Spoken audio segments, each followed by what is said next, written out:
जय हिंद, नमस्कार। मैं अमर जैदी स्वागत करती हूँ आप सबका आज के हमारे खास कार्यक्रम में। और आज मेरे साथ एक खास मेहमान मौजूद हैं, संजय दीक्षित जी, जिनसे हम एक बहुत ही विवादित मुद्दे पर बात करेंगे। नमस्कार संजय जी, जय हिंद, बहुत बहुत स्वागत है आपका। नमस्ते आपको नमस्ते और आपके दर्शकों को।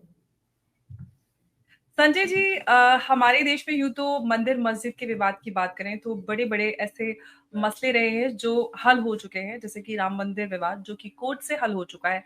उसके अलावा कृष्ण जन्मभूमि और इस तरह के से बड़े ज्ञानवापी कई सारे ऐसे चर्चित मामले हैं जिनके ऊपर आए दिन हम कई सालों से चर्चा होती देखते हैं।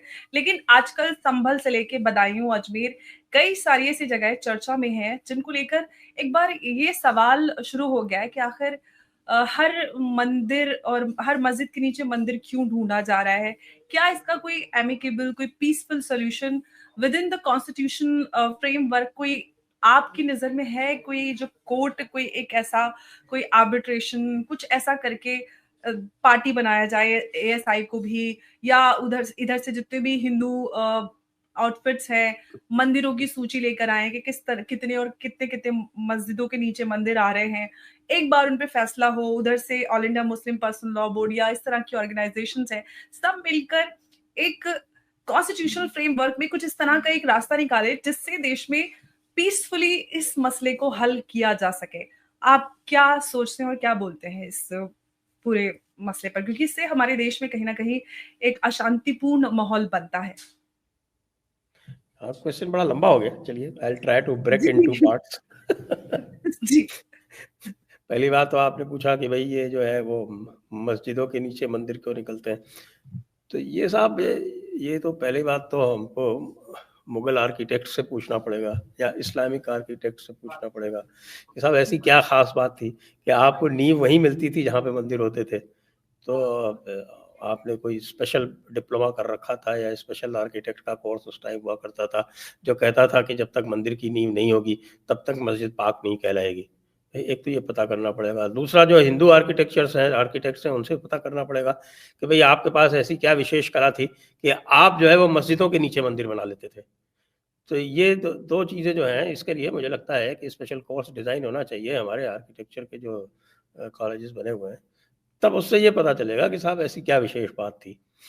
और फिर आपने कहा कि साहब कि इसका पीसफुल सोल्यूशन क्या है। पीसफुल सोल्यूशन तो साहब देखिए सारी ज़मीन जो है वो अल्लाह की है और आप अगर इसके ख़िलाफ़ कुछ बरख़िलाफ़ इसके मुखालफत में कुछ भी कहती हैं तो आप जो है वो काफ़िर हो जाएंगी। इसलिए आप ऐसा कृपया ना कहें। सारी ज़मीन अल्लाह की है, साफ साफ लिखा हुआ है कुरान पाक में 7.128। तो इसलिए कोई भी जो ये कहेगा कि साहब कि हमारी ज़मीन है तो कैसे हो सकती है। देखिए दारुल हर्ब और दारुल इस्लाम का जो सिस्टम है वो बिल्कुल क्लियर है। और दारुल खिलाफा जहाँ पर भी एक बार इस्लामी राज्य हो गया वो दारुल खिलाफा होता है। देखिए मैं आपको एक रीडिंग मटेरियल दे सकता हूँ।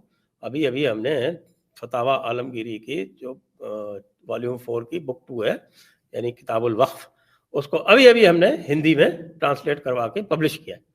तो उसको आप पढ़ेंगे तो आपको बहुत सारी चीज़ें इसमें देखने को मिल जाएंगी। उसमें तो ये भी कहते हैं कि साहब की जिसकी मिल्कियत नहीं हो वो वक्फ नहीं कर सकता, लिखा हुआ है उसके अंदर। फिर भी साहब वक्फ हो रहा है और वक्फ बाई यूज़र का भी कॉन्सेप्ट ले आया गया है। तो साहब ऐसा है कि जब मोमिन हजरात जो हैं जो वो अपनी शरीयत लागू करते हैं तो उसमें गैर मोमिनों का कोई किसी तरह का हक़ व असबाब होता नहीं है। ये आपके जितने भी मुझे पता नहीं है कि आप किसकी तकलीद करती हैं, लेकिन जो गैर मुक़ल्लिदीन हैं उनके लिए तो आपको पता है कि जन्नत में जगह ही नहीं है। तो फिर आप भी हमारी तरह जहन्नुमी हैं। तो फिर उसमें जो है कोई भी किसी तरह की आर्ग्यूमेंट की गुंजाइश तो होती नहीं है। आपको भी पता है कि दीन में अकल का क्या काम। आप अकल लगाने की कोशिश कर रही हैं, इसलिए पीसफुल सोल्यूशन नहीं संभव है। लेकिन संजय जी, ये सारे जो विवाद निकल कर आते हैं वो कहीं ना कहीं इसका जो पीछे का जो जुड़ाव है, सबसे ज्यादा एक चर्चा और करने बात वाला। आपने पूछी थी कि इसकी कोई जी जी क्या लिस्टिंग है। जी हाँ, लिस्टिंग जी। है। वो सीताराम गोयल जी ने लिस्टिंग कर रखी है। वो करीब 1800 से 2000 के बीच में वो पूरी लिस्ट उन्होंने बनाई हुई है, और लिस्ट को उन्होंने कैटेगराइज भी कर रखा है। उसमें जो जी मूलतः दो तरह के उसमें जो है उन्होंने कैटेगराइजेशन कर रखे हैं, और एक ये है कि साहब की जो टेम्पल साइट पे बनी हुई है, और दूसरा जो टेम्पल मटेरियल से बने हुए हैं, वो पूरा का पूरी उन्होंने लिस्टिंग कर रखी है। और उस लिस्टिंग में जितनी भी इस समय जो विवाद, जिनको कहा जा रहा है विवाद चल रहे हैं, जबकि वो विवाद नहीं है, वो तो जो फंडामेंटल फीचर है कॉन्स्टिट्यूशन का जो बेसिक फीचर है, जो बेसिक स्ट्रक्चर है, वो एक्सेस टू जुडिशरी, उसके अंदर चल जी रहे हैं। हर एक को मुकदमा दायर करने का हक है। क्या आप ये कह सकते हैं कि मुकदमा दायर नहीं किया जाएगा? ये काम हुआ था, ये काम बाबरी मस्जिद वाले केस में सरकार ने किया एब्सोल्युटली। था। और यही सरकार सवाल ने लेकर मैं आपके पास आ रही थी संजय जी, कि आप जो बात कह रहे हैं, क्योंकि आपका इशारा प्लेसेस ऑफ वर्शिप एक्ट पर है 1991, क्या आपको लगता है कि प्लेसेस ऑफ वर्शिप एक्ट को रिपील कर देना चाहिए? प्लस जो एएसआई प्रोटेक्टेड मॉन्यूमेंट्स है, वो उनके ऊपर ये अप्लाई क्यों नहीं होता है? ये तो प्लेसेस ऑफ वर्शिप एक्ट पे लिखा हुआ है ना, साफ साफ। हाँ, वो मैं और ना पूछ रही केवल क्यों वो नहीं लिखा होता हुआ है, मैं पढ़ देता हूँ। है? यही वो सवाल मेरा आपसे, क्यों नहीं होता है, इसके पीछे का रीजन। जो क्यों नहीं होता है, ये तो कांग्रेस वाले जाने। अब देखिए, उन्होंने फंडामेंटल गलतियां कर दी उस समय। अब आप ये देखें कि जितने भी हमारे जो मुस्लिम पक्ष के पैरोकार जो भी आते हैं, वो ये कहते हैं कि साहब की जो बेसिक स्ट्रक्चर है वो चेंज नहीं किया जा सकता, या जो जिस हालात में है उसको बदला नहीं जा सकता। ऐसा तो नहीं लिखा है। प्लेसेस ऑफ वर्शिप एक्ट पे ये लिखा है कि रिलीजियस कैरेक्टर चेंज नहीं किया जा सकता है, और ये सेटल्ड लॉ है। अनेकानेक इसमें जो है वो दृष्टांत हैं, अनेकानेक इसमें जो है वो आपके प्रेसिडेंट्स हैं। लॉ, केस लॉ सेटल्ड है। आपके जो अभी जो अयोध्या वाला जो निर्णय हुआ था, उसमें भी एक केस का इसमें उन्होंने संज्ञान लिया है।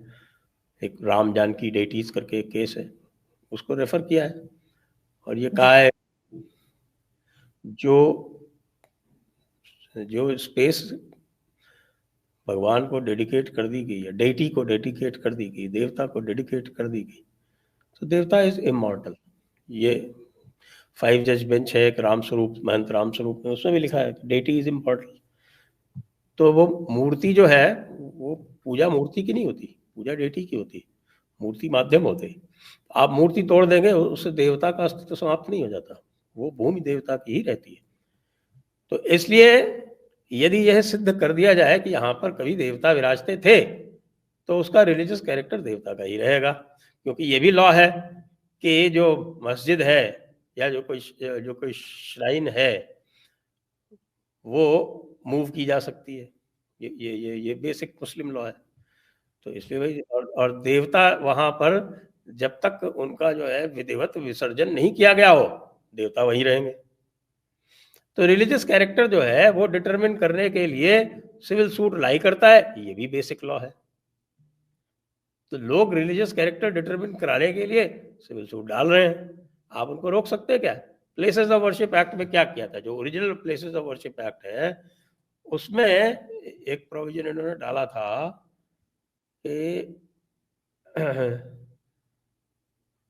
एक मिनट में आपको इसमें पढ़ देता हूं जी एनी सूट, अपील और other proceeding with respect to any matter in subsection 2 finally decided dispose of, ये तो उसका वो है।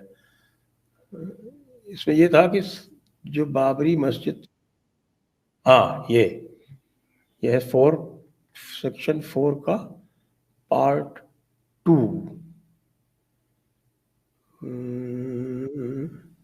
हाँ, if on the commencement of this act any suit, appeal or other proceeding with respect to the conversion of the religious character of any place of worship existing on the 15th day of August 1947 is pending before any court, tribunal or other authority, the same shall abate, and no suit, appeal or other proceeding with respect to any such matter shall lie on और after such commencement in any court, tribunal और other authority. तो ये provision तो डाला था ना place of worship act में।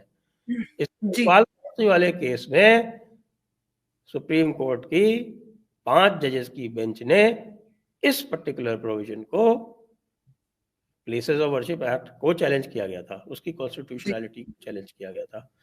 तो उन्होंने प्लेसेस ऑफ वर्शिप एक्ट को तो कॉन्स्टिट्यूशनल मान लिया, लेकिन इसका ये जो प्रोविजन था 4(2) इसको जी अनकॉन्स्टिट्यूशनल करार कर दिया कि ना, you can not bar access to judicial remedy, ईबी जस यूबी रिमीडियम, ये लॉ का सर्वमान्य और भूत आधारभूत सिद्धांत है। तो ये तो प्रावधान डाला था हमारे भाई लोगों ने कि साहब कोई सूट नहीं आएगा, कुछ नहीं होगा, बाकी जितने अगर सूट चल रहे हैं तो वो अबेट कर जाएंगे।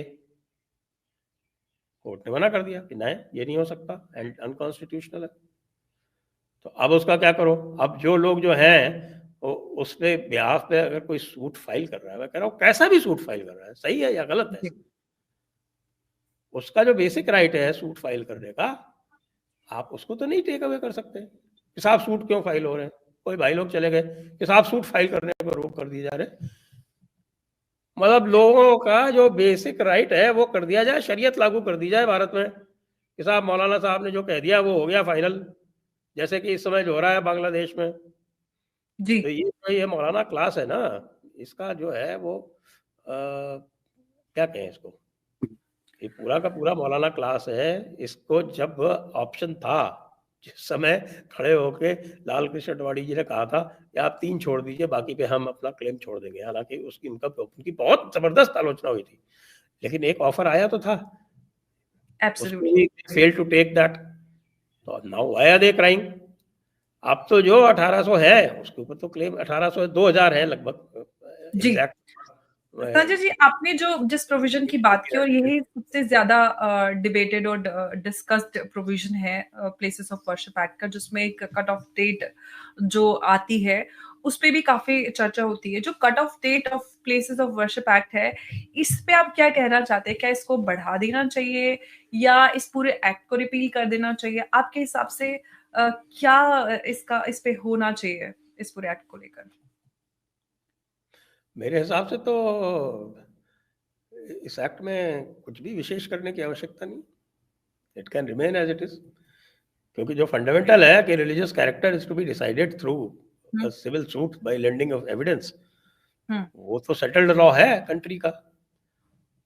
तो फिर जो ये कट ऑफ हमारे डेट है उसको महंत क्या करना चाहिए जो महंत 1959 महंत राम स्वरूप जी का केस है में? 1959 का, उसमें भी जी लिखा हुआ है आइडल इज इमॉर्टल, लिखा हुआ है।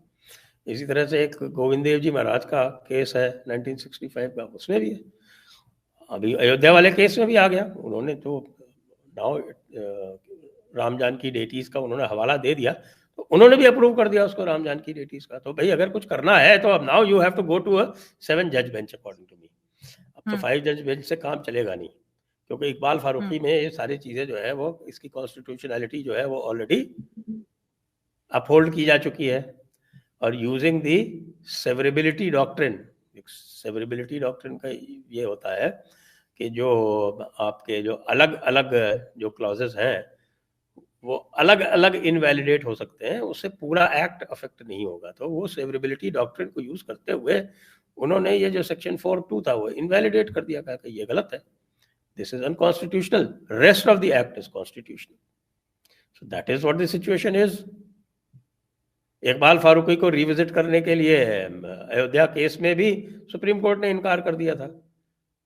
तो places of worship act is fully constitutional, और रिलीजियस लेकिन कैरेक्टर डिटरमिन करने का हक जो है उसी केस में दिया था इन्होंने, सिविल सूट एब्सोल्युटली फाइल ये करने बात का। मुझे समझ आती है, लेकिन सबसे ज्यादा पब्लिकली जो कट ऑफ डेट है उसको मेंशन किया जाता है कि जब कह दिया गया, जब ये तय हो गया, तो उसके बाद क्यों आप हर मस्जिद के नीचे मंदिर खोद रहे हैं?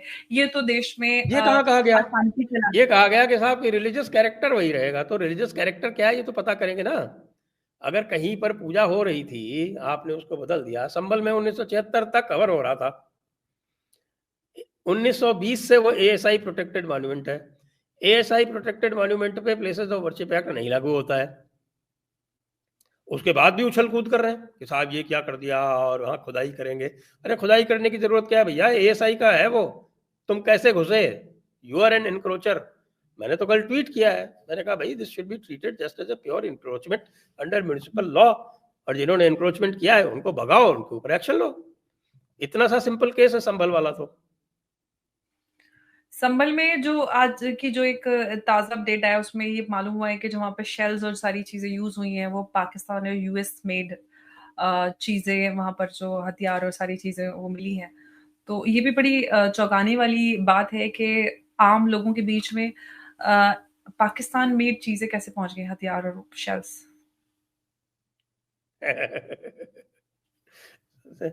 इसका जवाब जो है ना वो आपको थियोलॉजी में मिलेगा, इसमें नहीं मिलेगा।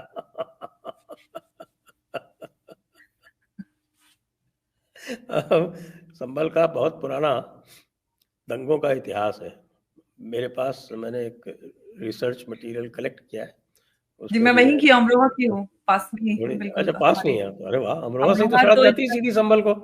जिसको बिल्कुल जाना अमरोहा है से। संभल वो या तो गजरौला होके जाएगा या अमरोहा होके जाएगा, depending on which road is better. जी। तो आपको पता है अब 1976 तक वहां पर हवन होता था, 2012 तक वहां पूजा होती थी बाहर के कुएं में। अब ये फैक्ट्स तो जो है corroborated फैक्ट्स है। एएसआई की है, उसका नोटिफिकेशन मौजूद है 1920 का। 1976 तक वहां पे एएसआई का अधिकारी रहता था। तो कब्जा किसने किया? अब ये कब्जा माफिया जो है वो ये कह दे कि साहब हमने कब्जा कर लिया, वो सच्चा है। उन्होंने अपने लिए वक्फ एक्ट भी बनवा लिया। लोगों को ध्यान नहीं था साहब कि वक्फ क्या होता है, हम लोगों को भी ध्यान नहीं था। अब वक्फ का जो है वो पहली बार तो तर्जुमा जो है वो हमने कराया, जो हमने डाला है उसमें वक्फ में पढ़िए, आप भी पढ़िए थोड़ा सा, क्योंकि उसमें बहुत हेवी फारसी शब्द भी हैं। मैं जी। कोशिश कर रहा हूँ उसको पूरी तरह से पढ़ लूँ। एक चीज़ जो समझ में आई है उसमें लिखा है कि साहब मिल्कियत अपनी होनी चाहिए। तो जब फतावा आलमगीरी कह रहा है कि मिल्कियत अपनी होनी चाहिए, तो ये जो है वो कैसे जाके उल्टी पुल्टी जहां मर्जी हो रही है वहां पे जाके अपने हाथ रख देते हैं कि साहब ये हमारी हो गई, वो तुम्हारी हो गई। ये तो सिर्फ हिंदुस्तान में ही होता है और कहीं ये सब नहीं होता कि जहाँ उंगली रख दी वो हमारी हो गई। बाकी जगह तो देखिए जो इस्लामिक मुल्क जितने भी हैं अधिकतर वो तो डिक्टेटरशिप है। वो तो ये मुल्ले मौलाना को अपने अंगूठे के नीचे रखते हैं, हम्म। उनको तो एब्सोल्युटली। खुतबा भी नहीं पढ़ने देते। जैसे अभी है, आपने देखा होगा कहाँ पर ये छत्तीसगढ़ में, छत्तीसगढ़ में ये डायरेक्शन जारी कर दिया वक्फ बोर्ड ने कि कोई भी मुल्ला मौलाना जो है वो अनअप्रूव्ड खुतबा नहीं पढ़ेगा।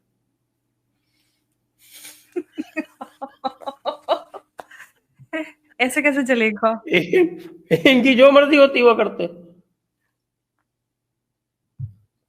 जी। ये मैंने कई बार कहा है इसको, ये जो अरब कंट्रीज है ना ये अच्छी तरह से जानती हैं कि इनको कैसे काबू में रखा है।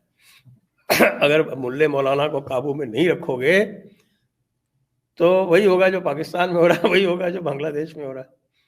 और काफी कुछ भारत में भी करने का प्रयास किया जाता है, क्योंकि मुल्ले एब्सोल्युटली। मौलाना काबू में यहाँ भी नहीं है।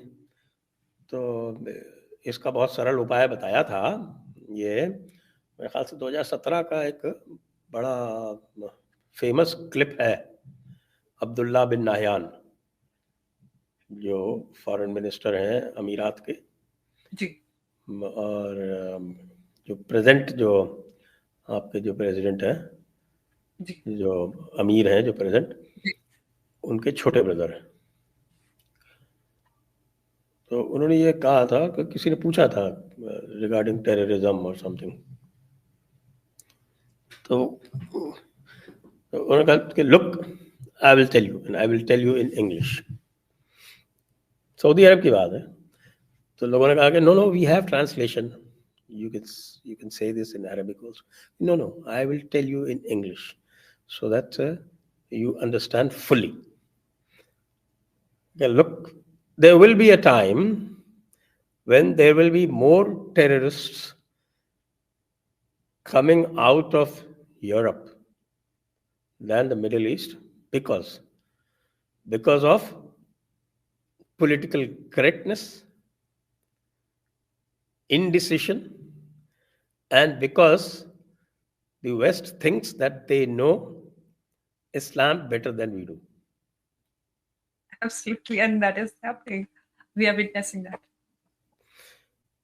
और उनका जो फॉर्मूला है वो बिल्कुल सिंपल है कि मुल्ला मौलाना नमाज पढ़ाने के अलावा मस्जिद का कोई यूज नहीं कर सकते।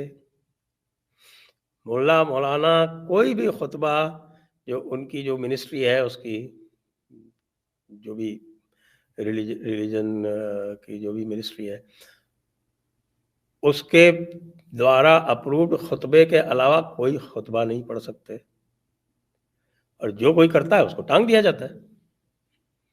जी, लेकिन भारत में तो ऐसा नहीं कर यहाँ तो सकते आप क्योंकि जानते हैं कि साहब क्योंकि हम सेक्युलर हैं। मस्जिदों के साथ साथ मदरसे भी हैं, मदरसों जी, के साथ साथ मज़ारें भी हैं, और पता नहीं क्या मकतब क्या है हैं। यहाँ पे। जी, संजय जी आपने वक़्फ़ की बात की और वक़्फ़ एक्ट जो है वो काफ़ी चर्चा में रहा क्योंकि उसमें अमेंडमेंट की बात हुई। All India Muslim Personal Law board और एएमआईएम इन्होंने बहुत ज़्यादा पर्चियाँ बाँटी, क्यूआर कोड लगा के आप ईमेल भेजिए, ये कीजिए, वो कीजिए, हम नहीं आने देंगे, हमारे कब्र, मज़ार और सारा कुछ छीना जा रहा है। सबसे बड़ा सवाल ये है कि आखिर बीजेपी सरकार वक़्फ़ एक्ट पर पीछे क्यों हटती हुई नज़र आ रही है फिलहाल? वो तो I think that is a practical consideration, hmm, क्योंकि इस समय जो डीप स्टेट है hmm, which is represented by the Biden administration, hmm, वो ओवर ड्राइव में है, वो रायता फैलाना चाहती है पूरी दुनिया में, कि जी, जिससे जब ट्रम्प आए तो he should have his hands full, और उसको जो है वो लपेटने में ही लग जाए साल 2 साल, तो जिससे कि वो अपना एजेंडा जो है वो पूरी तरह से इफेक्टिवली वो उम, कायम नहीं कर पाए। हुँ, तो दी एप्रीहेंशन वाज कि ये जो रायता जो फैला रहे हैं तो इसमें ये फिर कुछ करेंगे, यहाँ पे जो लोग हैं उनको उनके टेंटिकल्स तो हैं ही यहाँ पे। जी। तो उन्होंने कहा ठीक है, ट्रम्प ट्रम्प के आने तक वेट कर लेते हैं। ओके, तो संजय जी एक तो हमारे पास 2 ऐसे मामले हैं जो कहीं न कहीं इंटरलिंक्ड हैं, चाहे प्लेसेस ऑफ वर्शिप एक्ट की बात करें या फिर वक़्फ की बात करें। एक-दूसरे से मिल जाते हैं और कई सारे विवाद उसके चलते हमारे देश में अक्सर सामने खड़े हो जाते हैं आके। आपको क्या लगता है अभी हमने कॉन्स्टिट्यूशनल डे मनाया 26th ऑफ नवंबर को और हम ये कहते हैं कि हम एक रिपब्लिक है, डेमोक्रेटिक रिपब्लिक। क्या आपको लगता है कि हम वाक़ई में जो एक रिपब्लिक होने के जो स्टैंडर्ड्स, जो आयाम होते हैं, उनको हम 76 साल बाद भी फुलफ़िल कर पाते हैं, जहाँ पर इस तरह के प्रोविजंस हैं, places of worship act, Waqf act, minorities और इस तरह की चीज़ें, शरिया लॉ एंड ऑल? अ, मैं समझा नहीं एग्जैक्टली। आपको मेरी आवाज़ आ रही है? आवाज आ रही है, मतलब मैं जी, आपका मैं ये आशय नहीं कहना समझा चाह रही हूँ कि क्या बोल रहे हो। जी, मैं ये कहना चाह रही हूँ कि अभी हमने कॉन्स्टिट्यूशनल डे मनाया हम्म। 26 नवंबर को और हम भारत एक सेक्युलर डेमोक्रेटिक रिपब्लिक है और हमें 76 साल पूरे करने के बाद जब कॉन्स्टिट्यूशन हमारा अस्तित्व में आया, हम खुद को डेमोक्रेटिक सेक्युलर मानते हैं। क्या हम उन सारे आयामों पे खरे उतरते हैं जो हमें एक सेक्युलर डेमोक्रेटिक रिपब्लिक बनाता है, जहाँ पर ये प्रोविजंस भी हैं, जहाँ पर प्लेसेस ऑफ वर्शिप एक्ट भी है, जहाँ पर वक्फ एक्ट भी है, जहाँ पर शरीयत लॉ भी है। मतलब एक तरफ हम अपने आप को सेक्युलर डेमोक्रेटिक रिपब्लिक बोलते हैं, उस एक तरफ इस तरह के प्रोविजंस हैं जो कहीं न कहीं एक सेक्ट के साथ अ, उसकी हक तलफ़ी करते हैं या उसके अधिकारों का हनन करते हैं। देखिए इसके भी दो डायमेंशंस हैं। एक तो डायमेंशन ये है कि भाई जो दूसरी तरफ से कहा जाता है, क्योंकि जी, आपका जो इशारा है वो थोड़ा अलग है, जी, लेकिन जो दूसरी तरफ से कहा जाता है कि साहब देखिए ये जो है हमारे कॉन्स्टिट्यूशनल राइट्स का हनन हो रहा है, इसका अमेंडमेंट करके, वक्फ बिल का अमेंडमेंट करके, या प्लेसेस ऑफ वर्शिप एक्ट का हमारे फेवर में इंटरप्रिटेशन ना होके, तो वो जो है वो एक्चुअली कॉन्स्टिट्यूशन नहीं चाहते। वो ये चाहते हैं कि साहब के नाम रहे, कॉन्स्टिट्यूशन का आवरण रहे, और उनकी जो है वो मनमर्जी चलती रहे। अदरवाइज ये जो एनॉमली पैदा हुई है ये 2013 में जब अमेंडमेंट हुआ है ना, उसके बाद पैदा हुई है। उसके पहले हालात इतने ख़राब नहीं थे कि 2013 के अमेंडमेंट ने बहुत सारी ड्रैकोनियन पावर्स दे दी वक्फ बोर्ड्स को, और फिर वो they started laying claim on everything. तो पहले तो ये था कि भाई इसमें जो पर्सन हैविंग इंटरेस्ट की जो डेफिनेशन थी, उसके अंतर्गत ही कि Waqf act will be applicable to persons having interest. Persons having interest was very well defined कि persons having interest means those who followed the those who followed Islam। अब इन्होंने 2013 में इसको, सेक्शन 4 है शायद, उसको अमेंड करके ये कर दिया कि साहब की पर्सन हैविंग ग्रीवेंस। उसके बाद तो फ्लड गेट्स खुल गए, उन्होंने सबके ऊपर लागू कर दिया, जिसको देखो उसकी जमीन कब्जा करना शुरू कर दिया। तो ये जो हंगामा शुरू हुआ है या जिसके विरोध शुरू हुआ है वो इस वजह से हुआ है, एक ये, और दूसरे जो है इनको जो पावर्स दे दी गई बिना हियरिंग के कोई भी अपने रजिस्टर में रजिस्टर करने की, भाई they can do a survey without informing the people whose lands are being surveyed. और सेक्शन 40 इतना ड्रैकोनियन है इसका कि कुछ पूछिए मत। तो जब आप जाति करेंगे तो रिएक्शन होगा, क्रिया की प्रतिक्रिया होगी। तो that is why it has happened. और अब अमेंडमेंट हो रहा है तो अमेंडमेंट तो भाई कॉन्स्टिट्यूशनल ही है ना। एब्सोल्युटली। अमेंडमेंट एक कॉन्स्टिट्यूशनल प्रक्रिया ही तो है। तो आपके हक में इसको ड्रैकोनियन बना दिया गया।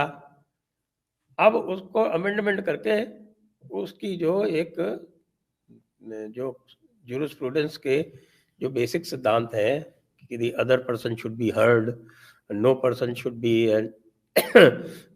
there should not be a conflict of interest, nobody should be a judge in his own cause, ये ज्यूरिस्प्रूडेंस के फंडामेंटल्स। तो वो उसी का बैलेंस ही तो रिस्टोर कर रहे हैं। ये तो एक बात होगी। दूसरी बात जो आपने कही ना कि साहब के एक के हक में इतनी सारी चीजें क्यों हैं, वो हमारी अभी तक जो है ना वो मानसिक गुलामी चली आ रही है। क्योंकि आज तक इन्होंने ये तो माना कि साहब अंग्रेज जो थे वो यहाँ के देवर कॉलोनियल और इंपीरियल मास्टर्स, लेकिन ये अभी तक यहाँ पे ये नॉर्मलाइज कर दिया गया है कि साहब के जो इस्लामिक इन्वेडर्स थे उनको ये इंपीरियल पावर नहीं मानते, और इसकी वजह से बहुत सारे जो उनकी जो इंपीरियल इंटरेस्ट हैं वो माइनॉरिटी के आवरण में आज भी चलते आ रहे हैं, and they definitely defy the principle of equality among religions.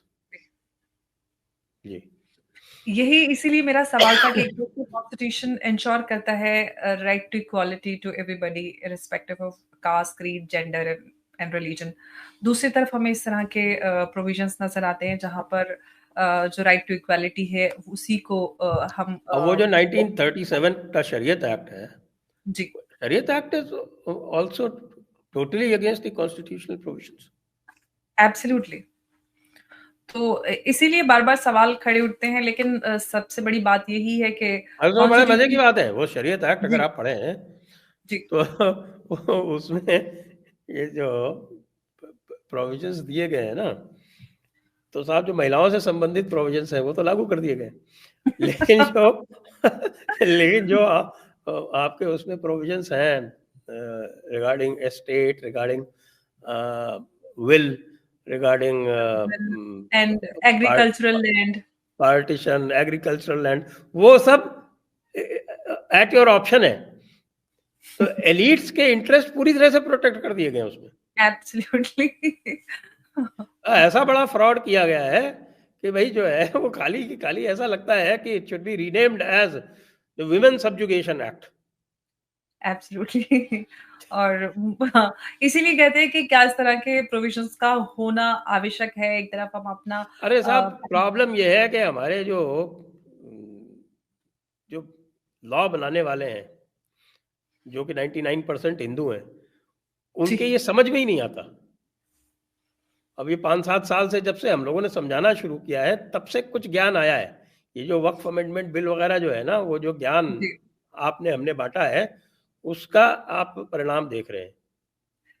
Absolutely. और मुझे लगता है कि इस तरह के डिस्कशंस और डिबेट्स और ज़्यादा आवश्यक हैं, ताकि हम खुद को, इनफैक्ट मैं बहुत समय से ये बात कहती आई हूँ, जब मैं ट्रिपल तलाक पे काम करती थी तो मैं हमेशा डिबेट में ये बात बोलती थी कि मैं भारत को सेक्युलर डेमोक्रेटिक रिपब्लिक उस दिन मानूंगी जब भारत की महिलाओं को समान अधिकार मिले, धर्म और जाति से ऊपर उठकर, जो हमारा उसमें संविधान भी है। बड़े मजे की बात है आपके कि आप कहते हैं कि साहब शरीयत एप्लीकेशन एक्ट, लेकिन जो जी मुस्लिम मैरिज डिसोल्यूशन एक्ट है ना, वो पूरी तरह से जी शरीयत के खिलाफ है।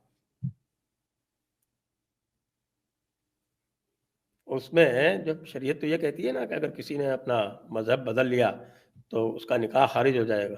बिल्कुल शरीयत में तो ये बिल्कुल अनडिस्प्यूटेड है, बिल्कुल, निकाह टूट जाता है। निकाह टूट जाता है। लेकिन मुस्लिम मैरिज डिसोल्यूशन एक्ट कहता है कि नहीं नहीं, तब भी काजी के पास जाना पड़ेगा।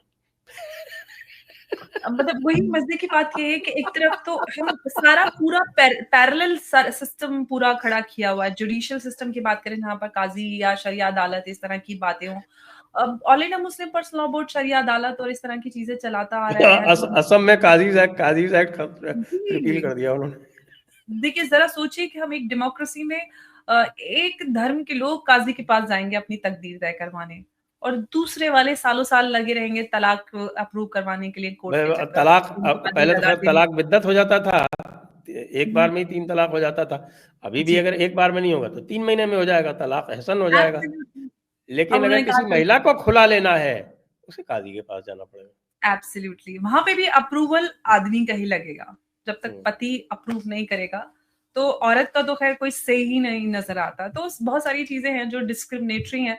और ये उत्तराखंड वाले एक्ट में चेंज हो गया है, नो दे हैव इक्वल जी पावर। हाँ, वो ऑफ कोर्स, बट ये हम चाहते हैं कि केंद्र सरकार इस पर कानून बनाए ताकि सभी स्टेट्स पर लागू हो, और भारत की सभी महिलाओं को और सभी जो भी वर्ग हैं, चाहे महिला और पुरुष हों, चाहे हम हर अधिकार की बात करें, ना सिर्फ हमारे सिविल राइट्स बल्कि जितने भी हम रिलीजियस एस्पेक्ट पे भी हमने जो डिस्कशन किया, चर्चा की, उसके लिए भी मेरा ये मानना है कि सब पर समान अधिकार लागू होने चाहिए। संजय जी बहुत बहुत धन्यवाद आपका इस अहम चर्चा में हमारे साथ जुड़ने के लिए। जय हिंद, नमस्कार।